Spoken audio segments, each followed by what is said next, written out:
बड़ी और अहम खबर के साथ बुलेटिन की शुरुआत करेंगे। बता दें आपको कि फीफा ने ऑल इंडिया फुटबॉल फेडरेशन से बैन हटा दिया है।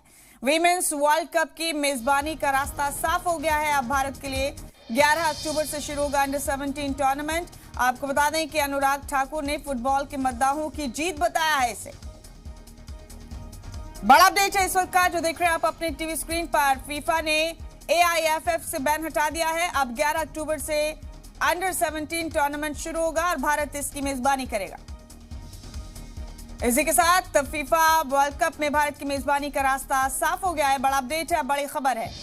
बता दें आपको कि फीफा ने AIFF को बैन कर दिया था और वीमेंस वर्ल्ड कप की मेजबानी खतरे में पड़ गई थी भारत की।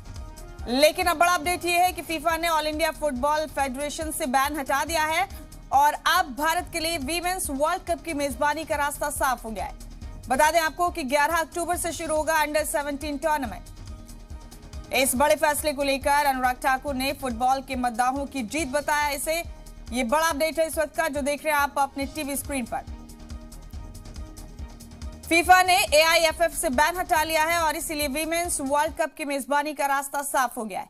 11 अक्टूबर से अंडर 17 टूर्नामेंट शुरू होगा। ये बड़ा अपडेट, बड़ी खबर अपने टीवी स्क्रीन पर देख रहे हैं आप। बता दें आपको कि फीफा ने AIFF से पाबंदी हटा ली है, बैन हटा लिया है और इसी के साथ मेजबानी का रास्ता साफ हो गया है। वीमेंस वर्ल्ड कप का 11 अक्टूबर से मुकाबला शुरू होगा। अंडर 17 टूर्नामेंट की शुरुआत होगी 11 अक्टूबर से। मरकजी वजीर खेल अनुराग ठाकुर ने इस पर खुशी का इजहार करते हुए इसे फुटबॉल के मद्दाहों की जीत बताया।